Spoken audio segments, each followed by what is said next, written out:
हमने पिछले लेक्चर में बताया था कि तम वैद्युत घट की सीमांत चालकता का मान प्राप्त नहीं होता है, क्योंकि विलयनता तब हो जाता है कि विलयन में आयनों की सांद्रता शून्य हो जाती है, इससे उसकी मोलर चालकता भी शून्य हो जाती है। आज हम बताएंगे कोलराउस का नियम। ये नियम क्या है कि किसी वैद्युत घट की मोलर चालकता का अधिकतम मान में अनंत क्षमता पर किसी वैद्युत घट की मोलर चालकता में प्रत्येक आयन का एक निश्चित योगदान होता है। वह इस बात पर निर्भर नहीं करता है कि वह किससे जुड़ा हुआ है। मतलब जैसे मान लीजिए कि ए और बी दो आदमी हैं, ए का वजन 100 किलोग्राम है और बी का वेट जो है 25 किलोग्राम है, तो दोनों का वेट जो आएगा वो जोड़ने पर कितना आएगा 125 हो जाएगा। लेकिन अगर इसको हम 25 वाले को अगर मान लो 150 के वाले आदमी के साथ वजन करें तो 20 का वजन आएगा 175 आएगा। मतलब ये हुआ कि इसका वजन वही रहेगा, चाहे इसको भारी आदमी के साथ तौलिए चाहे आप इसको हल्के आदमी के साथ तौलिए।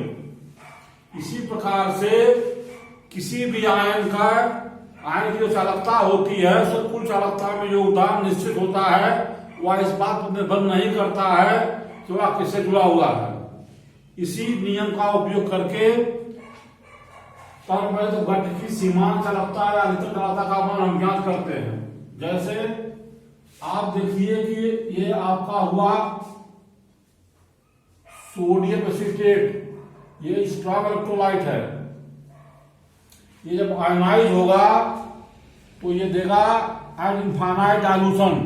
इसका मतलब हुआ अनंत क्षमता पर जिसकी चालकता होगी lambda CH3COO acetate ion plus lambda infinity का सोडियम आयन। तो जो मोलर चालकता मिलेगी आपको वो एसीटेट आयन की चालकता और सोडियम आयन की चालकता के बराबर होगी। इसी प्रकार से HCl जो होगा, HCl स्ट्रॉन्ग इलेक्ट्रोलाइट है, इसकी चालकता जो होगी मोलर चालकता ये हाइड्रोजन आयन और क्लोराइड आयन की आयनिक चालकता के बराबर होगी। सोडियम क्लोराइड ये स्ट्रॉन्ग इलेक्ट्रोलाइट है, ये आयनाइज होगा sodium cation plus chloride ion ये होगा। अब ये तीनों स्ट्रॉन्ग इलेक्ट्रोलाइट है, लेकिन जो एसिटिक एसिड है ये वीक इलेक्ट्रोलाइट है। इसकी सीमांत चालकता का मान नहीं मिलता है क्योंकि ये कंप्लीटली आयोनाइज नहीं होता है। तो कोलराउस लॉ द्वारा हम जो है इसकी चालकता ज्ञात कर सकते हैं।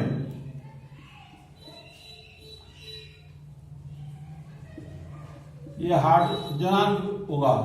ये हुआ हमारा question number 1, question number 2, question number 3। अब ये कहां पर है? एसिटेट आयन इसमें है। ये आयन कहां है? यहां है। ये दोनों को जो अगर जोड़ दें हम इसकी मिल जाएगी हमको।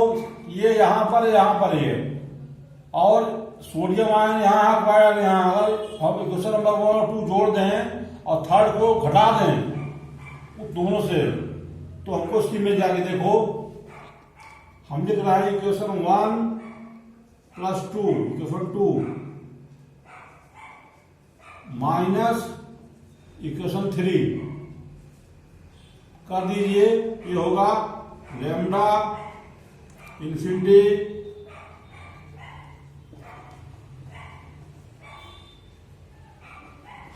Plus lambda infinity H plus lambda infinity Cl minus. ये शो करता है आयनिक कंडक्टेंस को, आयनिक चालकता को, और ये शो करता है मोलर चालकता को। ध्यान रखिए लैम्डा में भी है minus lambda Na plus plus lambda Cl minus. जब ये ओपन होगा तो माइनस जाएगा, ये इससे सब्ट्रैक्ट हो जाएगा, बचा क्या है, बच गया आपको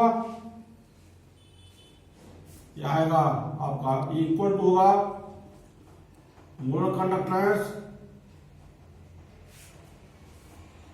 बराबर होगा ये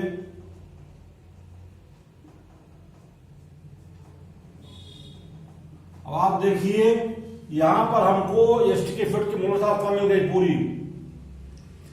ये प्रबल वैद्युत घट की यानी मोलर चालकता से हम दुर्बल वैद्युत घट की सीमांत मोलर चालकता का मान ज्ञात कर सकते हैं। एक इसका उपयोग हुआ, इस पर न्यूमेरिकल हमेशा आते हैं एग्जाम में, आपको गिवन होगा ऐसे लेमडा एम इन्फिनिटी इसका मान दिया गया मोलर चालकता का मान लीजिए 120.6 और NaCl दिया गया आपका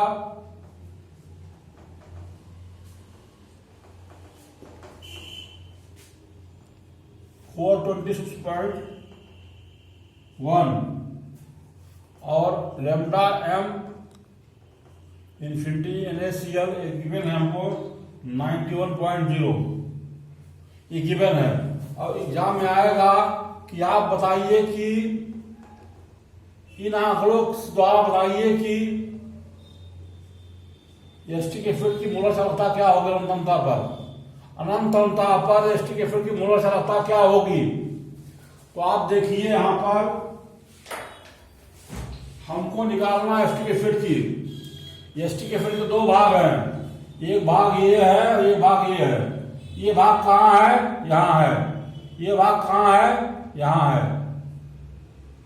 इन दोनों भागों से जुड़कर बना हुआ है। अगर हम इसको जोड़ दें और ये NaCl यहां पर है, NaCl यहां है, इसको बढ़ा दें तो हमको इसकी चालकता मिल जाएगी। हम क्या करेंगे 120.6 प्लस दोनों को जोड़ देंगे, इसको घटा देंगे यहां से माइनस 91.0। जो आंसर आएगा वही इसकी मोलर चालकता होगी। तो इस नियम का उपयोग कोलराउस नियम का उपयोग करते कहां करते हैं, तनु वैद्युत घट की दुर्बल वैद्युत घट की सीमांत मोलर चालकता ज्ञात करने के लिए। दूसरा हम ज्ञात करते हैं विभेदन की मात्रा ज्ञात करने में। विभेदन की मात्रा का सूत्र है आपका ये इक्वल टू होगा लेमडा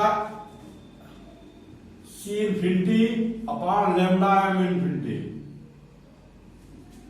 मतलब ये हुआ कि एक निश्चित सांद्रता पर वैद्युत घट की चालकता और अनंतता पर चालकता दोनों का अनुपात जो होगा वो होगा विभेदन की मात्रा। इसी के द्वारा हम अल्फा द्वारा ज्ञात करते हैं आयनन नियतांक Kc। Kc का मान होता है C alpha square upon minus alpha.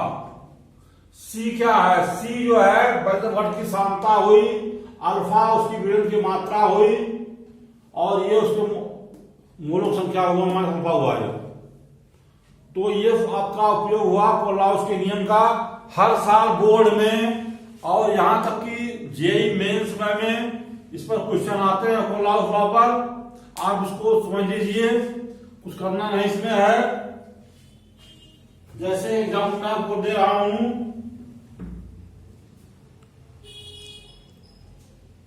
H4OH की अनंत अनुता पर आप मोलर चालकता ज्ञात कीजिए, जबकि दिया गया है आपको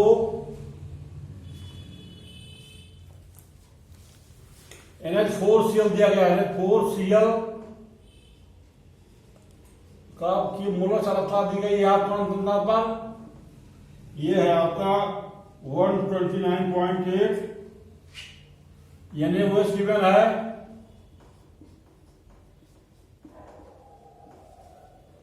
ये गिवन आपका है 217.4 और NaCl गिवन है 108.9। इनकी यूनिट है ओम साइमन सेंटीमीटर स्क्वायर। ये यूनिट हुई। आपको निकालना है इन आंकड़ों से अमोनियम हाइड्रोक्साइड की मोलर चालकता अनुपात पर। अब आप देखें यहाँ पर NH4 कहाँ है, यहाँ NH4 में दो फैक्टर है, NH4 और OH है, दो आयंस है। NH4 आयन यहाँ पर है, OH यहाँ पर है। इसको दोनों को जोड़ दीजिए, NH से सब्ट्रैक्ट कर दीजिए, आ जाएगा आंसर आपका। तो लैम्डा m इन्फिनिटी NH4OH ये बराबर होगा आपका lambda m infinity NH4Cl plus lambda m infinity NaOH। इनको दोनों को जोड़ दीजिए, कि चालकताओं को सब्ट्रैक्ट कर दीजिए।